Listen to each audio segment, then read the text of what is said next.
Bonjour, ravi d'être parmi vous aujourd'hui pour parler de la fiscalité et sa gestion dans Opéra. Je suis Anne Thibierge et nous allons passer environ une demi-heure ensemble pour faire le tour de ce sujet. Le webinaire va se diviser en 3 parties. La première, nous allons faire un petit rappel théorique sur la fiscalité, très bref. Nous aborderons les préalables nécessaires dans Opéra afin que la gestion de la fiscalité se passe du mieux possible. En deuxième partie, nous verrons justement comment implémenter, alimenter la fiscalité dans Opéra, d'une part en saisissant les impôts différés, deuxième part en saisissant la fiscalité dans les retraitements, les éliminations, et si vous en avez encore l'utilité, en fiscalisant les écritures manuelles. Dans la troisième partie, nous verrons les analyses et l'audit possible de la fiscalité dans les états de restitution. La première partie, les rappels théoriques. Depuis plusieurs années, 2 textes principaux organisent, on va dire, la gestion de la fiscalité dans les groupes consolidés. C'est la norme IAS 12 et le règlement CRC 9902 qui nous obligent à comptabiliser l'impôt exigible ou différé.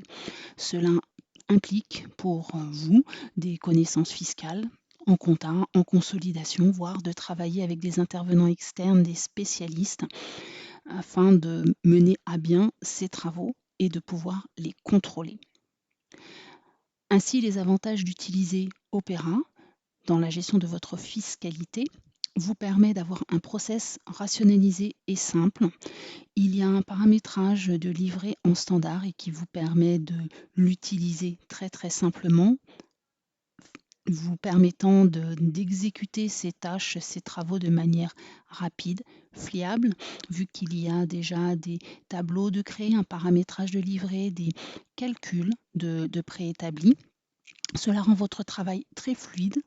L'outil est collaboratif vu qu'avec une connexion Internet, un ordinateur et un ou plusieurs logins, vous pouvez à plusieurs vous connecter sur votre dossier. Et in fine, les états de restitution sont auditables. Nous le verrons tout à l'heure lorsque l'on fera un tour dans l'application. Les préalables à la gestion de la fiscalité dans Opéra, eh bien vous avez quelques vérifications ou manipulations à effectuer, c'est-à-dire de vérifier que dans vos entités, le taux d'impôt est bien mentionné, créer bien entendu préalablement ce taux d'impôt et vérifier que dans l'exercice, vous avez bien indiqué la bonne table de gestion des taux. Ensuite, une fois que ces préalables sont remplis, eh bien vous pourrez, dans la saisie d'Elias, saisir votre fiscalité dans les retraitements ou les éliminations, saisir la fiscalité différée. Également, si vous en avez l'utilité, fiscaliser vos écritures manuelles. On a rajouté une 4e étape qui est la saisie du résultat fiscal, mais en fait, ça peut être cumulé avec la saisie de la fiscalité. Donc vous pouvez saisir votre résultat fiscal sur les entités françaises et sur les entités étrangères et générer la taxe proof ensuite. Deuxième partie, la gestion de la fiscalité. Donc si nous rentrons dans le produit, là ce sont des impressions écran que je vous montre, vous avez la possibilité donc de saisir vos décalages temporaires dans des documents qui sont déjà prédéfinis et qui vous permettent juste de saisir vos bases de fiscalité. Le taux d'impôt est récupéré de vos tables de taux que vous avez activées dans les entités, les exercices et ainsi de suite. La fiscalité est calculée automatiquement. Vous avez une colonne taux spécifique dans le cas où vous avez besoin de saisir un autre taux que celui préparamétré dans la base, dans la table des taux. Et la validation de ce document se fait ensuite. Donc là, c'est au niveau des décalages temporaires. Votre fiscalité différée sera à saisir dans les 3 documents dont vous voyez les codes, là, le 7.50, le 7.50A et le 7.50B qui correspondent à votre liasse fiscale. Les cellules bleutées sont saisissables et ça vous, ça vous simplifie énormément l'alimentation à terme de la preuve d'impôt. Toujours dans la fiscalité différée, quand vous ouvrez l'un de ces 3 documents, pensez bien à regarder les onglets qui se trouvent en bas de votre état pour pouvoir les compléter. La deuxième saisie possible, eh bien, c'est la saisie de la fiscalité à travers les retraitements. Donc toujours pareil dans l'alias, la saisie de l'alias, vous avez une bibliothèque de documents qui vous est proposée. Donc là, j'ai mis juste l'aperçu écran des retraitements. Vous avez la même chose pour les éliminations. Les tableaux sont très simples à saisir. Les formules sont déjà prédéfinies et vous avez une traçabilité qui vous permet d'auditer ces documents-là. Une fois, alors toujours dans la saisie des retraitements, vous verrez en haut à gauche du document, vous pouvez activer ou non activer la fiscalité, ce qui vous permet de générer l'impact fiscal qui est rattaché à un audit. Un audit, c'est une écriture. Là, vous voyez comme exemple 4 IDF 26 et que vous retrouverez une fois la consolidation réalisée. Le troisième type de saisie de fiscalité, ce sont les écritures manuelles que vous pouvez saisir dans l'application et activer. Vous voyez, il y a une petite encoche ici pour l'application de la fiscalité différée sur l'écriture. Une fois que vous avez passé vos écritures, saisi la fiscalité différée et les décalages temporaires, vous réalisez votre consolidation et vous allez dans les états de restitution pour analyser et auditer votre fiscalité. À ce moment-là, vous avez un certain nombre de documents que nous appellerons une bibliothèque d'État qui est mis à votre disposition, par exemple dans les impôts différés ou pour la preuve d'impôt. Cela vous facilite le travail, les états seront pré-remplis. Voilà, vous avez quelques exemples de documents. Le contrôle à partir des états principaux, vous avez validé les impôts différés par exemple, et là vous avez la justification du rapprochement des effets d'impôt et du résultat. Si on va un petit peu plus loin, vous avez des états d'analyse également qui vous permettent un audit, une traçabilité. En cliquant sur une cellule et en allant dans le détail de l'audit, il vous l'affiche un petit peu plus bas dans votre document. Vous avez toujours le code de l'audit, là c'est 4 IDF 95 qui sera, on va dire, visible après la consolidation. Vous avez également, après les impôts différés, les états de restitution liés à la taxe proof. Pareil, une bibliothèque d'état est à votre disposition. Nous les voyons ici pour la preuve d'impôt par entité, par audit ou synthétique. Voilà, et nous allons passer maintenant à la démonstration dans l'application. Nous voici dans Opera. Je vous parlais tout à l'heure des étapes préalables à renseigner. Alors, est-ce que vous vous en souvenez? Quels sont les 3 endroits où il faut aller vérifier que les tables des taux sont bien dans les bonnes cellules? Eh bien oui, vous avez Entité dans un premier temps, où il faut, au niveau du deuxième onglet, ici, renseigner les taux d'impôt et autres taux.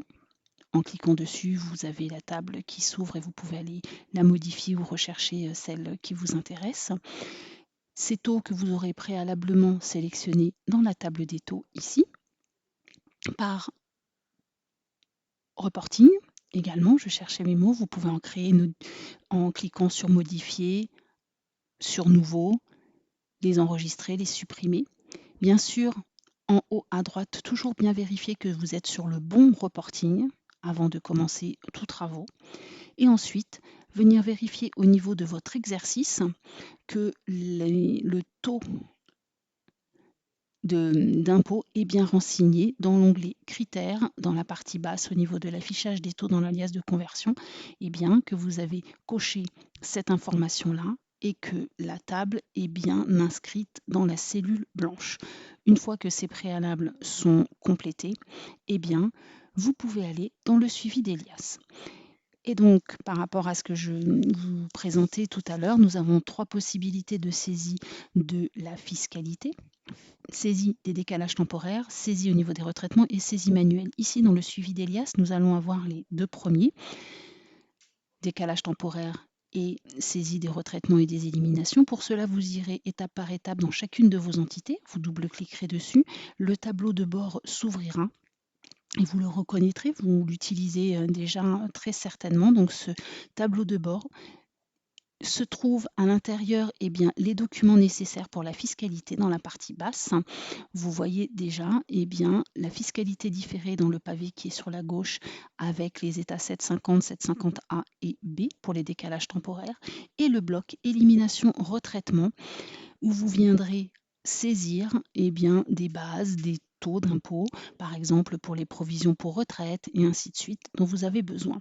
Si je viens au niveau de la fiscalité différée, dans les décalages temporaires, le document s'ouvre, il est déjà préétabli, il est renseigné avec les taux que vous avez mis dans votre table de taux et que vous avez saisi dans les exercices, les entreprises et ainsi de suite. À vous de saisir dans les zones bleues les montants adéquats. Le taux d'impôt officiel est mentionné, le résultat, on va dire l'incidence fiscale est calculée. Si vous avez un taux spécifique, vous vous positionnez dans la colonne taux spécifique. Je mets n'importe quoi comme taux, c'est juste pour vous montrer que les calculs se font bien à partir de ce nouveau taux spécifique. La mise à jour de votre incidence fiscale est faite. Donc vous complétez ainsi de suite l'ensemble des informations dont vous avez besoin pour la fiscalité différée. En haut à gauche de l'écran, vous retrouvez l'audit, le code de l'audit, donc de votre écriture en fait, qui sera généré au moment de la consolidation. Ici pour la fiscalité différée, c'est le 4 IDF 05. Et ainsi de suite, vous complétez vos bases qui engendreront votre incidence fiscale. Et ainsi de suite, tout se complète, les impôts différés passifs, et ainsi de suite. Vous avez toujours en bas de votre document un contrôle visuel et mathématique qui devra être à 0. Comme pour tous les autres états de l'alias, vous aurez l'encoche verte pour valider votre document et l'enregistrer. Pour revenir à la saisie des autres documents, la petite maison afin de retrouver notre tableau de bord. Est-ce que vous souhaitez enregistrer ou pas les modifications? Vous les enregistrerez bien évidemment. Deuxième document, au niveau de la gestion de la fiscalité différée, le résultat fiscal sur les entités françaises. Vous arrivez sur un premier écran qui correspond à une page de garde. Vous ferez bien attention que vous avez des onglets en bas supplémentaires qui vous permettent de saisir le résultat fiscal et les incidences fiscales nécessaires à la génération donc, de votre taxe proof ultérieurement. Donc premier écran, la table.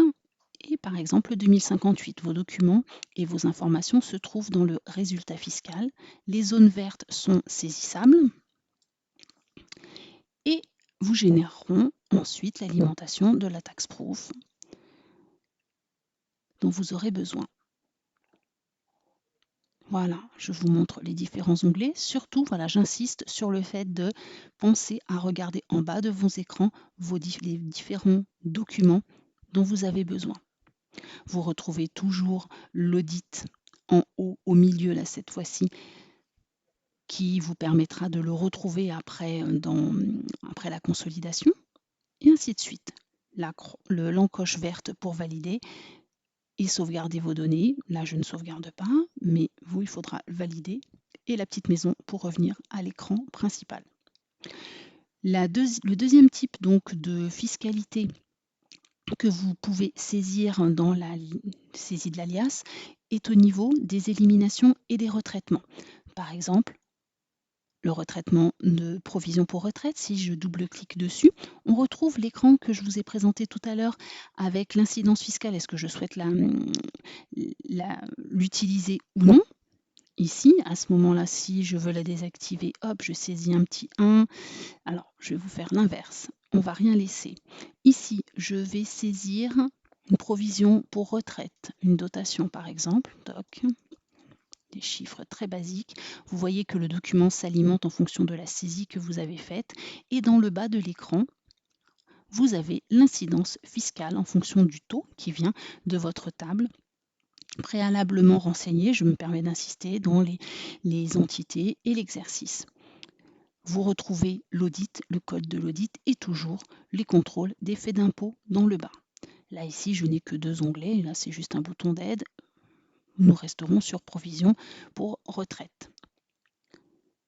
Voilà. Si je ne veux pas d'incidence ou neutraliser, hop, si je mets un petit 1, eh bien, l'incidence n'apparaît plus dans le bas de mon document. Vous pensez bien à valider avant de quitter l'État pour enregistrer votre saisie et continuer votre travail au niveau donc de la saisie de la fiscalité sur les retraitements et les éliminations.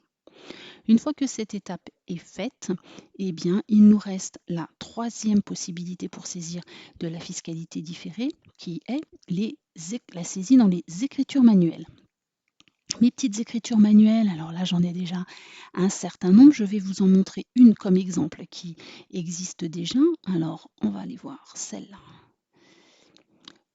Elle a été saisie dans le dossier avec ici en haut à droite la petite coche pour générer automatiquement la fiscalité différée. Là je vous montre sur une écriture qui existe déjà. Vous êtes intéressé par en créer une, vous avez besoin de créer une nouvelle écriture, vous cliquez sur nouveau. Vous saisissez le code de votre nouvelle écriture.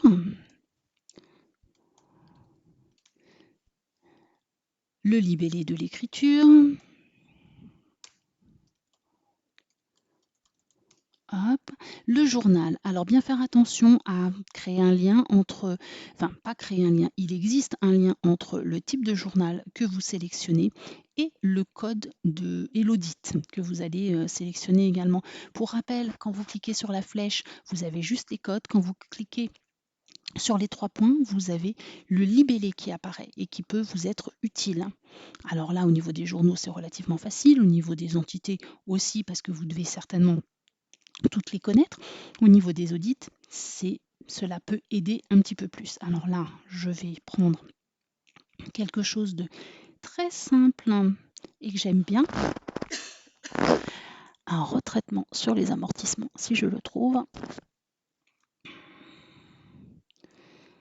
Hop, hop, hop, ça se cache. Il y en a beaucoup. Vous avez énormément. Je vais prendre, allez, celui-là, c'est pas grave. Donc vous voyez, je vous parlais d'un lien entre les deux. Au niveau de l'audit, vous avez 3 RET pour retraitement. Donc bien faire attention que entre l'audit et le journal, vous avez bien les mêmes sigles. Donc retraite RET pour le journal si vous utilisez un audit RET, ELI au niveau du journal si vous utilisez un audit ELI. Une fois que toutes ces informations sont bien renseignées, eh bien vous venez sur le 2e onglet écriture. Et là, vous saisissez vos informations. Soit vous connaissez par cœur votre écriture et vous avez juste à cliquer dedans et saisir votre rubrique. Soit vous pouvez faire appel à un modèle d'écriture ici. Et même principe, vous avez le code et le libellé. À vous d'aller rechercher votre libellé qui vous convient et qui correspond au code schéma de votre écriture. Alors je l'ai vu passer et il a disparu, c'est pas grave, je vais prendre celui-ci. Donc il vous affiche les rubriques nécessaires à la génération de cette écriture avec des flux. Vous vérifiez bien si les flux sont corrects pour vous. À vous de saisir les montants, à équilibrer votre écriture et à supprimer les lignes dont vous n'avez pas besoin. Ce qui nous intéresse ici, c'est la fiscalité différée. Est-ce qu'il y en a ou est-ce qu'il n'y en a pas? On est intéressé par la gestion de la fiscalité, donc vous cochez cette case-là. Au moment de la centralisation, l'écriture de Fisca sera générée et vous sauvegardez votre écriture. Vous la retrouverez après dans la liste ici de vos écritures. Vous avez saisi votre liasse fiscale, les décalages temporaires, les retraitements, l'incidence fiscale au niveau des retraitements et des éliminations. Vous avez saisi vos écritures manuelles fiscalisées. Vous pouvez lancer ensuite la consolidation en cliquant déjà sur une conso qui préexiste ou alors en créant une nouvelle et en cliquant sur le bouton exécuter. Une fois que la centralisation est réalisée, vous pouvez aller dans les états de restitution, dans la fameuse bibliothèque dont on parlait tout à l'heure. Dans la partie un petit peu basse, eh bien, vous trouverez, je vais commencer par la fin, les impôts différés, non deferred taxes, et la bibliothèque des impôts, des documents concernant les impôts qui peuvent vous intéresser et qui regroupe un grand nombre d'informations que vous avez préalablement saisies et puis que la consolidation a mouliné et vous présente là. Vous connaissez les états avec le petit plus qui vous permet de déployer ou de synthétiser les données en ligne, en colonne. Et pour accéder à votre audit, eh bien, vous vous positionnez sur une cellule et en bas, vous avez les deux boutons basculer sur l'audit entité ou sur l'audit détail entité audit. Non, en inverse, vous avez la partie basse de l'écran qui s'ouvre avec les petits plus qui vous permet eh bien, d'accéder à un petit peu plus d'informations sur la cellule que vous avez pointée. Donc là, vous trouvez l'ensemble des documents qui peuvent vous intéresser. Hop, je développe, je retrouve mes rubriques, le code de l'audit qui s'affiche ici. Donc là, celui-là, je n'ai pas mis énormément de montant, donc forcément, mon document est vide. C'est logique. Les petits plus pour développer, déployer. Je retrouve mes flux, mon code audit, les libellés. Je me positionne sur un champ qui est déployé sur un détail et je clique sur basculer sur l'audit.